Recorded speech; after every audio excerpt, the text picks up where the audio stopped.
Selamat pagi semuanya. Assalamualaikum warahmatullahi wabarakatuh. Salam sejahtera untuk kita semua. Baik, kali ini kita membahas tentang dasar-dasar gambar teknik. Mungkin di antara kalian sudah ada yang pernah belajar tentang gambar teknik di kejuruan kemarin.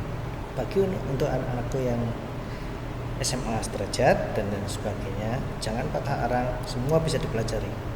Asalkan satu, jangan malas ya. Kita overview dulu. Gambar teknik merupakan sebuah media komunikasi, atau kalau saya sih menyebutnya itu sebagai alat komunikasi untuk menyampaikan ide dari engineer ke operator, dari seorang drafter ke teknisi. Jika teknisi maupun operator tersebut tidak ada pertanyaan satupun tentang gambar kalian, maka bisa dipastikan gambar kalian sudah baik dan benar. Namun, jika gambar kalian masih banyak pertanyaan, operator bingung, teknisi bingung ketika membaca gambar kalian, bisa saya pastikan gambar kalian tidak sesuai dengan standar. Oleh karena itu, fungsi gambar, satu, menyampaikan informasi, kedua, sebagai alat dokumentasi, ketiga, untuk menuangkan gagasan maupun ide. Sudah dapat gambarannya? Belum? Oke, lanjut. Kita akan pelajari yang lainnya. Gambar teknik, ini zaman dulu ya, zaman bapak dulu kuliah gitu. Untuk menjadi seorang drafter itu nggak mudah, apalagi menggambar pada kertas yang namanya kalkir. Kalau kalian googling nanti itu ingin belajar sendiri, kertas kalkir itu satu-satunya kertas engineering drawing yang dimana ketika meja tersebut dikasih kaca dan lampu maka akan transparan. Selanjutnya kertas itu sangat tipis dan lain sebagainya.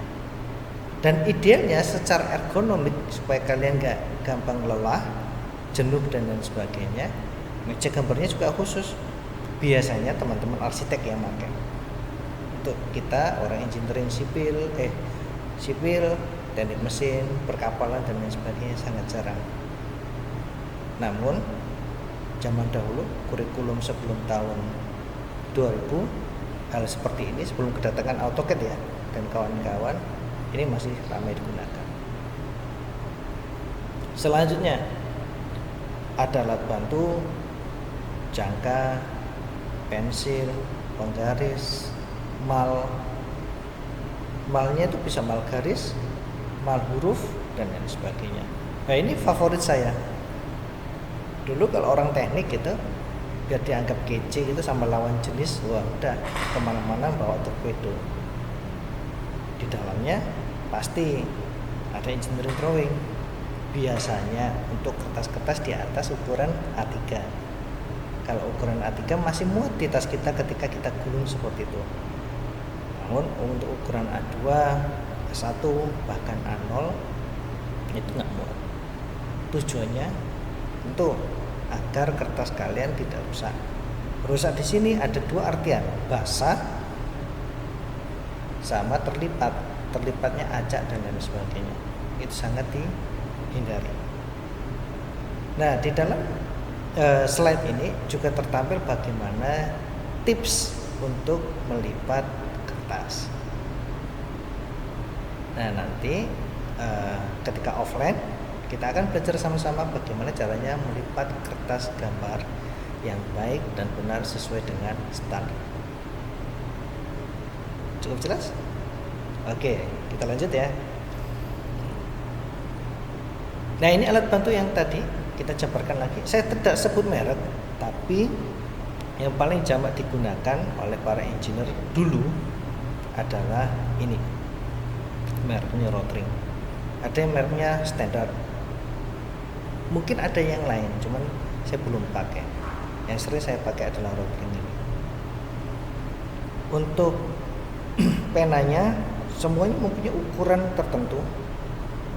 1.0 untuk garis gambar, poin 2 semisal untuk arsiran, poin 6 untuk dimensi dan lain sebagainya, semuanya mempunyai arti. Bahkan untuk emal atau penggaris huruf itu juga mempunyai ukuran masing-masing.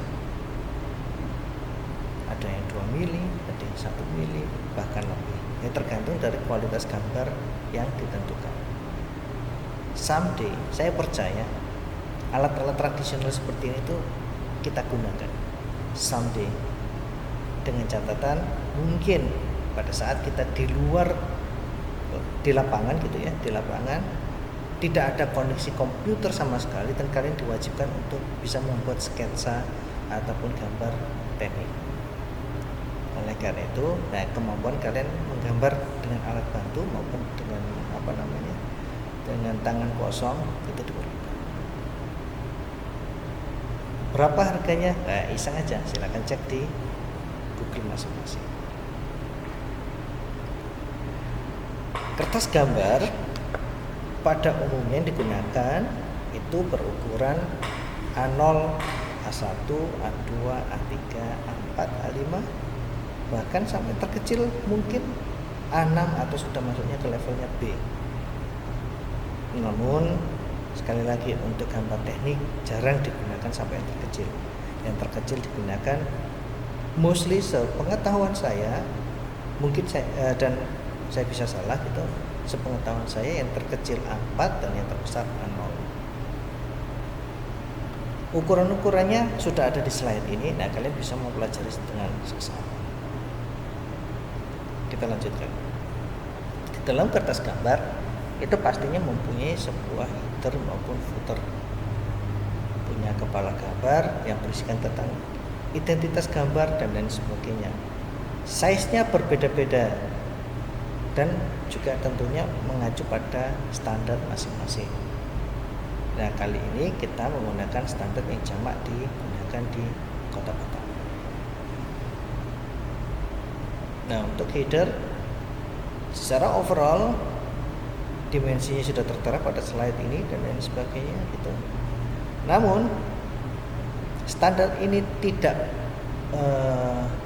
belum tentu digunakan di galangan kapal, karena semua perusahaan pasti mempunyai kiblat masing-masing. Oleh karena itu kalian sesuaikan sendiri dengan keperluan di PT masing-masing, di perusahaan masing-masing. Yang pasti kepala gambar seperti ini itu harus mencantumkan seluruh informasi yang ada di gambar, baik nama, proyeksi, siapa yang approve, siapa yang desain dan lain sebagainya, tanggal, revisi keberapa, nomor gambar dan lain sebagainya.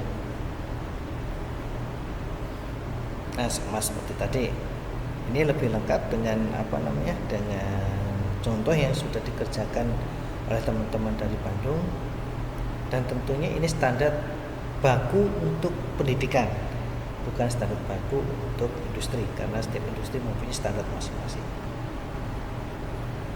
Sekarang kita bicara masalah skala. Tentunya pada waktu kita sekolah dulu pernah mendengar tanpa skala, oke, berarti skalanya 1:1. Diperbesar macam-macam, ada yang 2:1, 3:1 dan lain sebagainya. Skala 1:2 berarti diperkecil separuhnya dan lain sebagainya. Mudah kan? Mudah ini. Belum. Santai. Oke, sekarang kita belajar tentang garis dan huruf, tipe-tipenya. Pada ISO nomor 128 bagian kedua tahun 2020 menjelaskan tentang technical product documentation, General Principle of Representation Part 2, Basic Convention for Lines. Nah, di sini menjelaskan tentang sama seperti tadi ya, kita singgung di depan jenis-jenis atau pena untuk menggambar. Tebalnya 07, 035 ada di sini ya. Sebentar. Oke, ada 07, 035. Oke, 035, 05 dan lain sebagainya. Pak, apakah itu baku dan lain sebagainya? Jika kalian menganut ISO 128 Part 2 tahun 2020, maka ini merupakan suatu kewajiban yang harus dilakukan. Untuk gambar manual ini tentunya mengikuti pena. Namun untuk AutoCAD pastinya kalian harus menentukan jenis line yang ada di layer masing-masing. Pak, bagaimana dengan warna? Apakah sama semuanya putih dan lain sebagainya? Bebas. Namun sama-sama memudahkan dan mengikuti standar yang ada di perusahaan masing-masing. Oke, kita sebarkan satu-satu. 07 menurut ISO 128 Part 2 tahun 2020, 07 itu untuk garis tebal, garis nyata, garis tepi. 035 mempunyai arti garis lurus tegas, merupakan garis potongan, proyeksi, ukuran, penunjuk untuk ngarsir garis potongan gitu ya. Terus garis sumbu pendek untuk biasanya untuk lubang dan lain sebagainya. Bisa juga berarti tentang garis tipis bebas atau garis batas dari suatu bagian yang dipotong bila pemotongnya tidak tepat pada garis sumbu. Garis tipis zigzag. Ya, garis ini biasanya digunakan untuk menggambar suatu konstruksi yang panjang sekali. Apabila digambar itu tidak proporsional, maka bisa kita potong di situ. Dan yang terakhir 035 itu merupakan garis gores tipis atau garis gores titik tipis. Bisa berarti garis nyata terhalang, garis tepi terhalang, garis sumbu, garis simetri, lintasan. Nah, untuk yang poin 5, ketebalan pena poin 5, garis gores tebal. Fungsinya untuk garis nyata serta garis tepi. Bedanya 05 sama 035. Kalau yang 35 untuk yang terhalang ketika itu menggambar garis pandangan. Untuk yang 05 itu garis nyata yang tidak terhalang apapun. Sudah cukup jelas? Ada pertanyaan? Oke, baik, belum, karena kita belum mulai menggambar ya. Oke, kita lanjutkan. Menurut ISO, kembali lagi ya, kita ketika belajar sesuatu di dunia perkapalan, tentunya kita harus merujuk pada standar. Standar yang digunakan adalah standar ISO 3098 Patuan tahun 74. Nah, bentuk hurufnya kurang lebihnya seperti ini. Untuk JIS di kalangan kapal di Batam nampaknya yang saya tahu jarang digunakan, karena yang paling sering digunakan adalah standar ISO.